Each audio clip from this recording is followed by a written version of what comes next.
Hello, good evening, everybody. My name is Jeanette Alvarado, and I am with Group 4. My group members include Christian Castro, Arisbet Hernandez, and Adrian Ramos.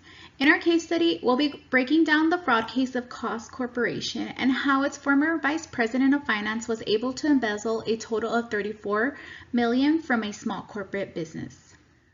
Before we begin getting into our analysis of this case study, I want to give a little background of Koss Corporation and who Sujata Suchadeva was. Koss Corporation is an American company located in Milwaukee, Wisconsin. It was founded in 1953 by John Koss after he pioneered the stereo headphone. Due to diversification in the 1980s, Koss Corporation almost succumbed to bankruptcy. However, it was able to survive. Koss is a publicly traded company, and over half its stock is owned by management and employees. In 1991, Michael Koss, the son and founder of John Koss, took over as president and chief financial officer. His brother Johnny Koss and his brother-in-law Michael Moore are also very involved with leading the corporation. This corporation is made up of approximately 70 employees. Just based off that information, there are big red flags. Number one, the corporation is no stranger to financial troubles. And number two, management are all family members and speaks into the oversight and governance of the organization. Now that I gave you a brief overview of Koss Corporation, let's get into Sue and how she embezzled $34 million over a 12-year span. Hello everyone, my name is Christian and I'm going to be presenting on the fraud triangle.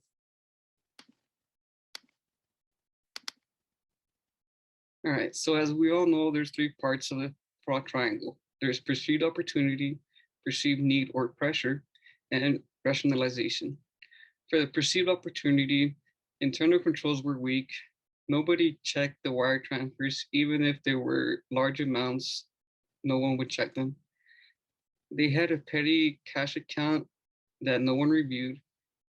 The petty cash account was used to make small purchases, and it would automatically refill itself if it got below a certain balance.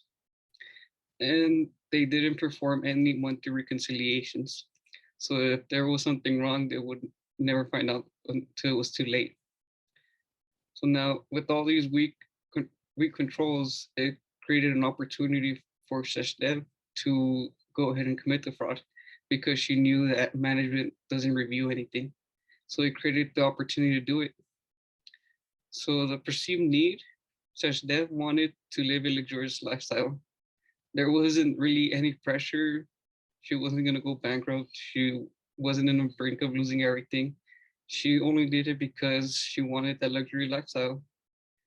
The rationalization, Suchadeva testified on having bipolarism to justify her online spending spree.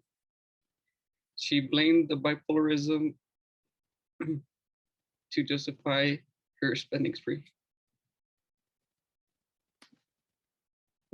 Category of fraud. This type of fraud falls under two categories. The first one is asset misappropriation. The median loss for this is $100,000. The median loss for 4 years is $430,000. And the actual amount that she stole was $34 million. This is way more than the median loss. And this is an asset misappropriation because they used the petty cash account to pay off their bills, their credit card bills. And then not only did they misappropriate assets, they also created financial statement fraud. The median loss is $954,000. The median loss for 4 years is $430,000. The actual amount was $34 million. So Sue would create false financial statements just to cover up her fraud. She would ask the accounting department to enter fake entries so that the entries she would make would look like legitimate business entries. Hello again, everybody. As Christian already went over, the median financial loss within this fraud category this fraud category, according to ACFE report to the nations, is $100,000 for asset misappropriation, which is significantly higher than that was lost in this case. The loss was 33,900,000 more than the median loss. In comparison, the median loss for financial statement fraud is 954,000, which is still significantly higher than what was lost in this case. The loss was $33,046,000, more than the median loss. The figures in the slide just paints a picture of the magnitude of the fraud and how it severely impacted this small corporation. What's interesting is that Sue had a very high role in this company and was easily making a six-figure salary, and her husband was a doctor and professor, so they were really well off. So basically, she was stealing so much from her coworkers because most of the executives owned a high share in the company. I will now move on how the fraud was discovered. The fraud was discovered when somebody working at American Express noticed very suspicious activity. They noticed that the Vice President of Finance and the Principal Accounting Officer had been wiring funds from Koss Corporation's account into her personal American Express account. American Express then tipped off the FBI and Koss Corporation, the executives, how company funds were being used to pay for personal credit cards and bills. According to the ACF report to the nations, 43% of schemes are detected by tip. Fraud training awareness is very important for an organization because it can lower the risk of fraud. As in this case, it could have come within the organization, especially because collusion was involved. And if somebody had spoken up, it could have lowered that impact on this small business and could have been discovered a lot sooner. Now I'll pass it on to my next group member. Hi, good afternoon. I'm going to talk about Sagdiva's punishment. Sujata Su Sagdiva served as VP Finance Secretary and Principal Accounting Officer for 15 years. However, for 5 years, she embezzled nearly half of Koss Corporation's pre-tax earnings. On December 18, 2009, Sagdiva's embezzlement was discovered because an employee of American Express reported to the FBI that Sagdiva made multiple charges from Koss's bank account to pay her debt with this credit card company. She pleaded guilty to 6 felony accounts that carried a maximum penalty of 120 years in jail, but 15 to 20 years is appropriate under federal sentencing guidelines, and was ordered by U.S. District Judge to pay at least $500 per month to Koss towards the $34 million in restitution. 15 to 20 years was the sentence Michael J. Koss wanted for Sagdiva, but she was sentenced to 11 years in prison in 2010 by the U.S. District Court Judge Lynn Adelman in Milwaukee. Her husband filed a divorce. Most of her assets were confiscated, including a 2007 Mercedes-Benz timeshares, jewelry, shoes, furs, and all kinds of luxury items. Sagdiva served 6 years of her 11 years sentence because she cooperated with authorities since she was uncovered. Her attorney claimed she was bipolar and suffered from compulsive shopping disorder and alcoholism. Koss charged Grant Thornton with negligence for not fighting Sagdiva's embezzlement during those years. Melissa Coppel, a former partner of Grant Thornton who oversaw audits at Koss Corporation and was in charge of the audit engagement, was banned by the PCAOB because of her lack of professional judgment and due diligence. The board of PCAOB limited and prohibited Coppel from practicing audit in any public engagement for 2 years. The SEC banned Coppel from practicing before this organization for 5 years and fined her with $10,000. In 2013, Koss Corporation collected 8.5 million in a settlement from former auditor firm Grant Thornton LLP. Sakdiba was released from prison in 2017, just serving 6 years because she cooperated with federal prosecutors, meaning that she got out 33 months earlier. Koss Corporation also sued American Express, claiming it failed to report about 20 million that Sakdiba paid for her credit card with Koss money. The suit was dismissed. The punishment for Sakdiba was not fair. Her sentence was reduced due to her cooperation with authorities. Her lack of ethics and due care provoked a company to lose millions and they got a bad reputation. While she was living a life of luxury, the company was losing its pre-tax earnings. Her family suffered as well because of the embezzlement. The restitution of $500 per month is not enough to recover the money she stole. In addition, the SEC that banned the auditor from practicing the profession for 5 years, that doesn't mean that she will apply ethics standards or in other procedures if she comes to audit again. All right, moving to the fraud risk assessment, we came up with 11 risks. Lack of management supervision, absence of ethical and fraud policies, lack of accounts payable controls, lack of segregation of duties, outdated computerized accounting systems, management's failure to review financial statements, unprepared account reconciliations, auditors' failure to obtain an understanding of cost internal controls, wire transfer fraud, recording fraudulent transactions in general ledger, and collusion. So out of the 11 here, the 4 that we believe are the most crucial that contributed to the fraud was the lack of segregation of duties, lack of management supervision, collusion, and unprepared account reconciliations. Now, these are not in any specific order. These are just the top 4 we believe really contributed to the fraud. Management didn't supervise its employees and didn't do any bank reconciliations. And Sue, she did way too many jobs. They could have done a little bit better by separating some of her duties. Not just that, but collusion between her and her coworker that really led up to this fraud to be way bigger than what it was supposed to.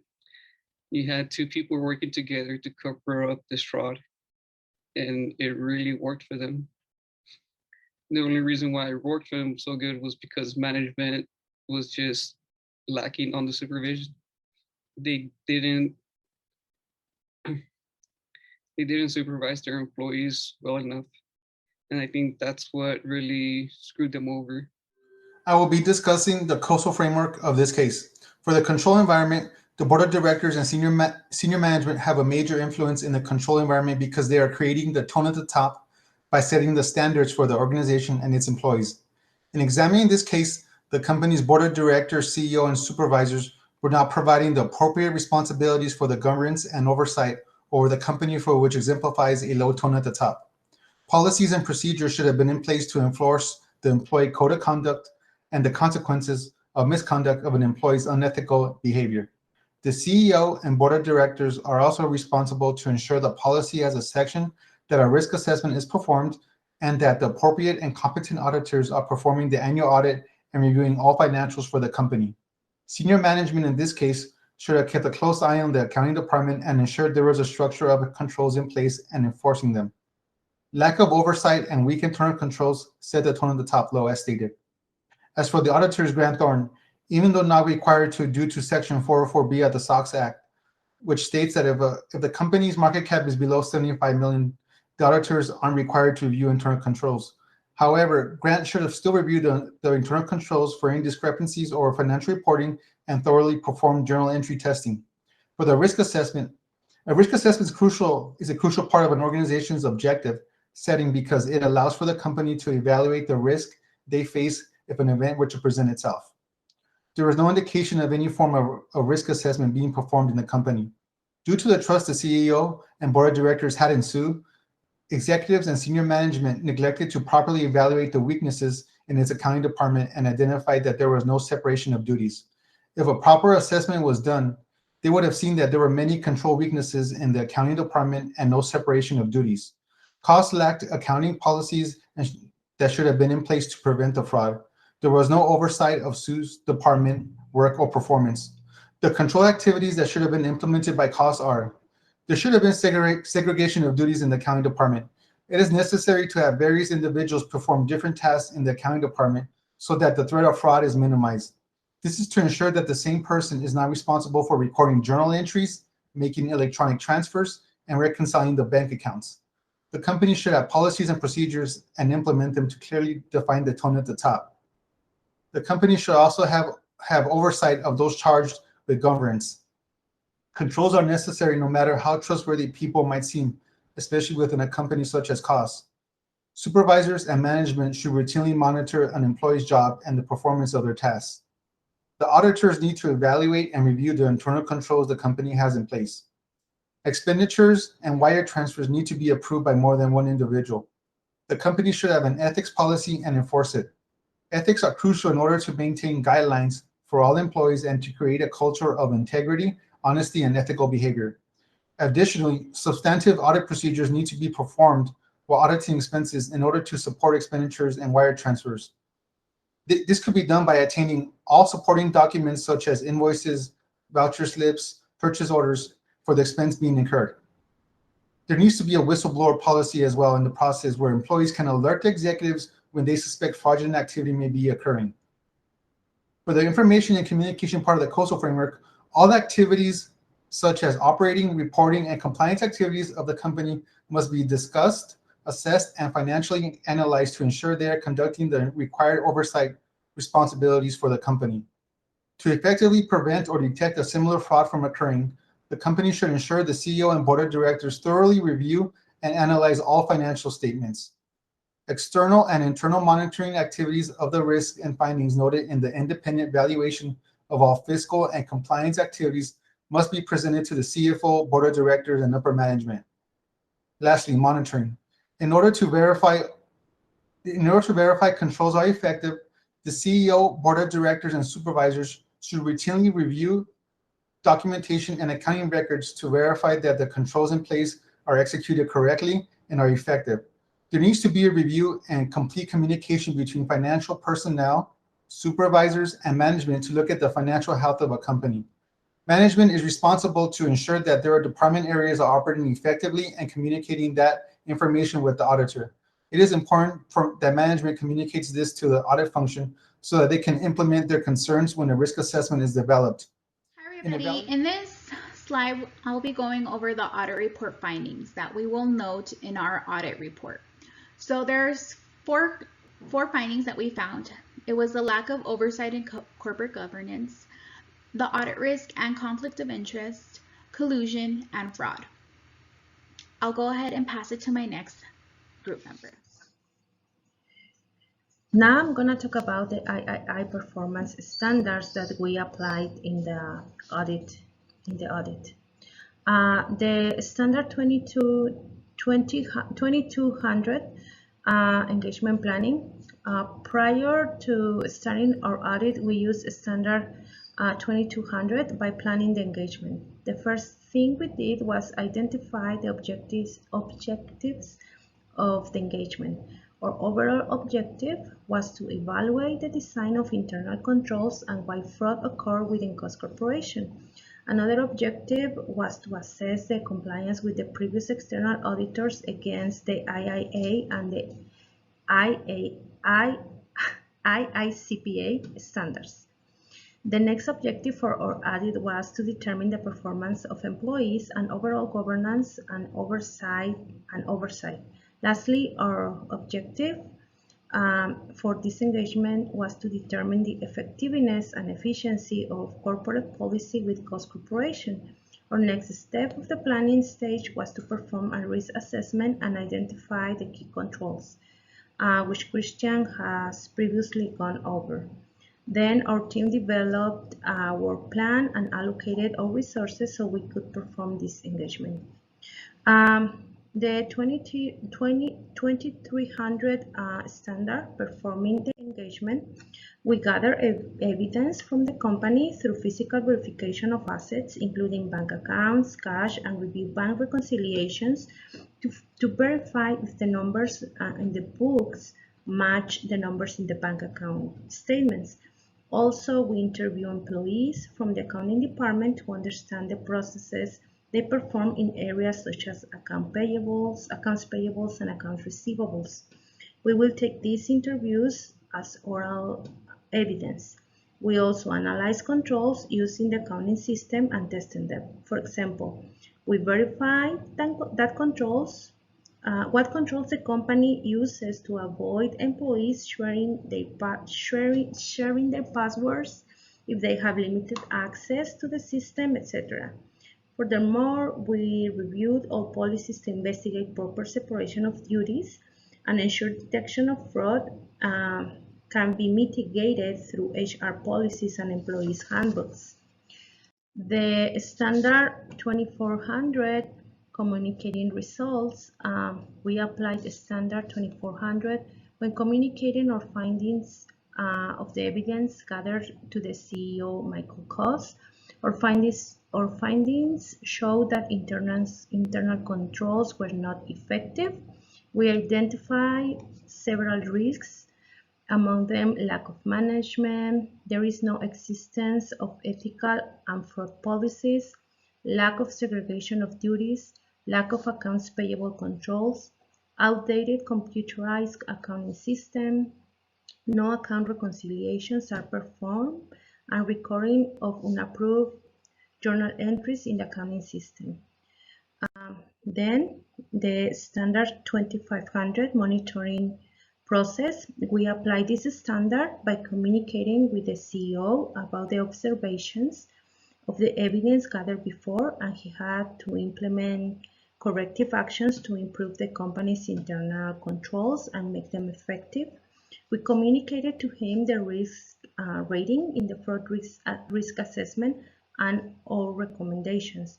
We monitored every quarter that the corrective actions were taken, and we supervised the status of these actions. And finally, the standard 2600, communicating the acceptance of risk. CEO Michael Koss accepted the level of risks. The risks were significant because it affected the reputation of Koss Corporation and resulted not only in embezzlement but in fines by the SEC and the PCAOB. Since there were highly significant risks, they were communicated to the board of directors in meeting and documented in minutes for future follow-ups. Thank you so much.